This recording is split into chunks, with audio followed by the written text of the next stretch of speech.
Hey everyone, my name is Jananie from the channel This Story Ain't Over, and I'm coming to you here today on the Epic Reads channel for a new exciting monthly series that's called #EpicBookRecs. So the way this series is going to work is that I'm going to be recommending you a bunch of exciting YA titles based on a certain theme that I've picked for the month. So the first theme for our first episode of Epic Book Recs is going to be culturally diverse YA. This is a theme that's super near and dear to my heart because as someone who grew up not really seeing themselves in books and media, like, I am just so excited to see so many diverse teens on the covers of these books, engaging with their own cultures in significant and powerful ways, and a lot of these books also feature a really strong sense of family. And of course this first theme is just culturally diverse YA, but I will of course be getting into more diverse YA later on in the series as it intersects with other themes. So I will be recommending you 5 books today, and each book features a main character from a different background dealing with their own kind of problems, dealing with first loves and family and identity, and I have read and loved each one of these books, so I'm super excited to tell you about them today. Without further ado, let's just get right in. Okay, so the first book that I wanted to recommend to you today is National Book Award winner The Poet X by Elizabeth Acevedo.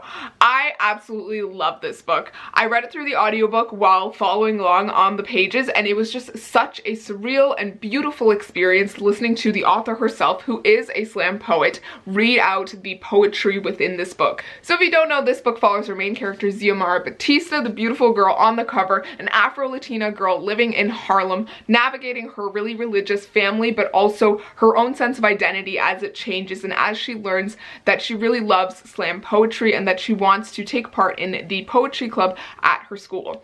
There's also an element of a romance with this guy in her bio class, which is really exciting. But the thing I really loved about this book was that it's told entirely in poems. So growing up in high school, I was actually super into poetry. I actually did slam poetry myself. I did some performances as well. So it was so surreal reading this and listening to it and seeing how much the poetry meant to Xiomara. It really helps her, you know, forge her sense of identity as she's dealing with different issues with her family and realizing that a lot of her values don't necessarily align with the things that her mother wants for her. And it's really interesting seeing her have that kind of internal struggle as she tries to navigate who she is as a person despite the expectations that everyone has for her. I absolutely loved Xiomara as a character. She is just so strong and fierce, but also kind of shy, also kind of scared, and seeing her gain the confidence to speak up and be more herself was just so endearing and beautiful to watch and read and listen to, and I just absolutely loved it. In addition to everything that I loved about this book, it also had some really great lines, so I'm going to share one of my favorites with you today. I only know that learning to believe in the power of my own words has been the most freeing experience of my life.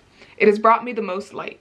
And isn't that what a poem is? A lantern glowing in the dark? That's just a taste of all of the amazing lines in this book. This book has definitely moved itself up to one of my top favorites, and I know that I'll be coming back to it again to reread and just experience again. So if you're looking for a book that's crackling with energy, some really beautiful lines, an amazing, strong female character, and a really strong sense of family and identity, then this is definitely the book for you. Alright, the next book that I want to recommend to you today is When Dimple Met Rishi by Sandhya Menon. I read this book when it came out, and it was one of my favorite books of the year. I had so much fun with it. It's such a cute, fun, contemporary romance that is also really diverse. So this book follows our main character Dimple Shah, who is an Indian American girl who's very kind of rational and ambitious, and she has all these plans for after graduation to go to Stanford in the fall, and she's super excited to be going to this camp for web developers in the summer. But Dimple has a few issues, namely that her mother wants to find her the ideal Indian husband, and Dimple is not the romantic type. She is not about finding the perfect boy. She just wants to chase her dreams and, you know, follow her ambition and go to a phenomenal university and kind of make her way in the world. And then we have Rishi Patel. So Rishi Patel is also an Indian American boy, but he is the hopeless romantic. So when his parents tell him that they know another Indian family with a daughter named Dimple going to this summer program for web developers, he is totally on board because he thinks that arranged marriages are kind of actually cool. So he decides to go to the same summer program as Dimple and kind of try to woo her a bit. And so it's this really interesting situation where the two of them are at this summer camp for web developers, kind of trying this new exciting opportunity, but also, you know, getting to know each other and possibly or possibly not falling for each other. I think one of the things that I absolutely loved about this book was that Dimple and Rishi are very different people. Rishi is very much like the hopeless most romantic, the kind of dreamy type. And although he's trying to follow a very rational path in terms of like a career, he actually has a lot of aspirations that he's kind of scared to talk about. And then with Dimple, who's very rational, very ambitious, who's very focused on her career and what she's going to do in the future, learns to loosen up a bit, learns to dream and hope like Rishi and consider the possibility of love. I absolutely love this book. It's just so much fun. It's also really funny. Dimple and Rishi's meet cute is just the funniest thing. There is a bit of a teaser of it on the back, as you can see her throwing an iced coffee in his face. It's a lot of fun, really cute, and some really endearing side characters as well. Rishi has a brother and Dimple has a really interesting roommate at the camp. And another thing that I absolutely love about this book is obviously the cover. Just this beautiful cover here with this beautiful Indian American girl with her iced coffee and her henna on her hands. I just thought that that was so gorgeous, and it's just one of my favorite covers on the planet. So I definitely recommend this if you want a cute, fun YA romance. It's definitely the kind of thing to pick up if you want to put a smile on your face.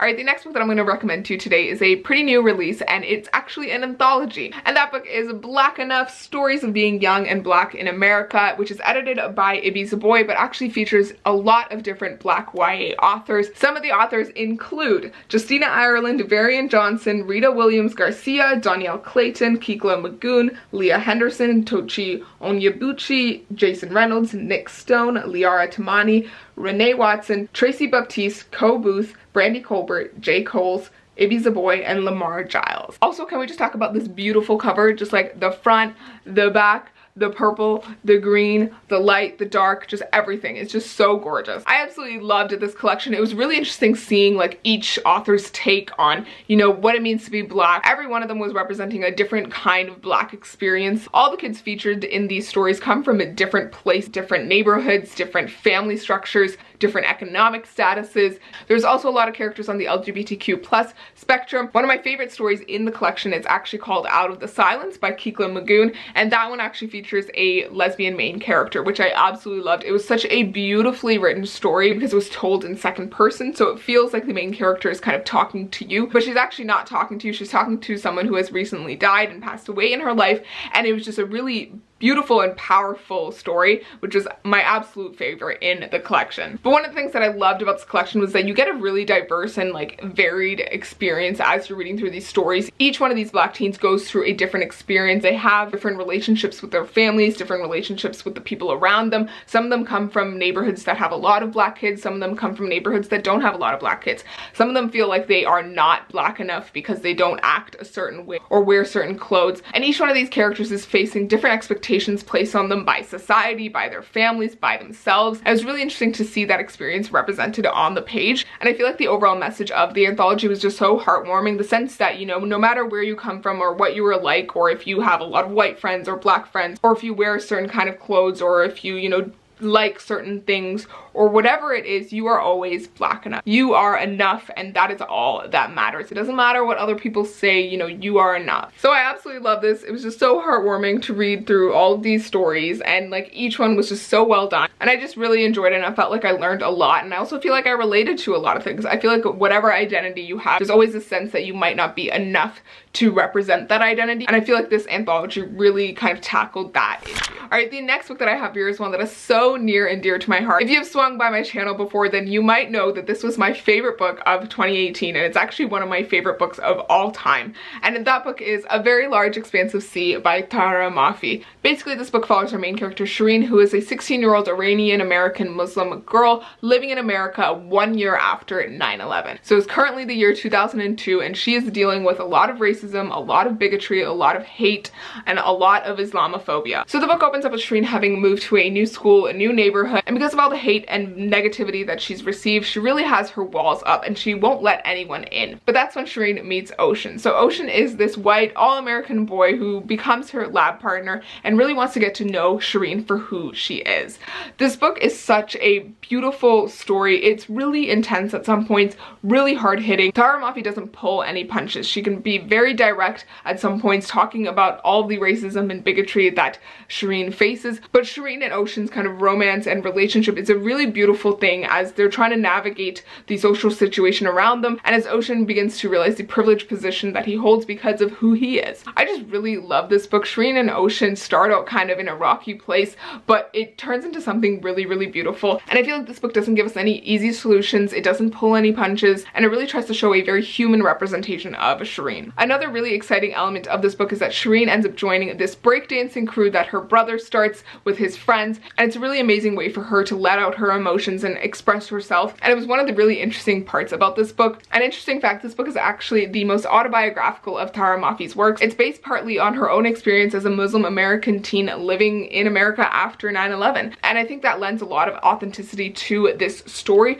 so it's such a beautiful read. It's one of my favorite things in the world, guys, so definitely go pick it up. If you are looking for a really beautiful romance, this has got it. If you're looking for something that tackles social issues, this is the one. If you're looking for something that's very human and very contemporary, then this is definitely a book for you. Okay, and the last book that I have for episode 1 of Epic Book Recs is American Panda by Gloria Chow. I recently picked this up in the past few months, and it was such a great read. Basically, this book follows the main character, Mei Lu, who is this Taiwanese American girl dealing with the expectations that her family has for her. They want her to follow this straight and narrow path to becoming a doctor and, you know, getting married and having a bunch of kids and all of this, but Mei Lu doesn't actually want any of that. She's a very intelligent girl. She skipped a grade when she was a kid, and she's starting at MIT in pre-med, and she's having this new experience of going to college, being away from her family, living on campus with a new roommate that she doesn't really understand, and navigating a relationship with a possible love interest. As she's moving through this new experience in her life, she's trying to deal with the way that she really cares about what her parents want for her, and she really respects them and really doesn't want to disappoint them. But the thing is that although Mei Lu would love to fulfill her parents' expectations, she can't even imagine becoming a doctor. She's a super huge germaphobe. She always carries around a hand sanitizer. She can't even picture herself being a doctor because it's not the thing that she wants.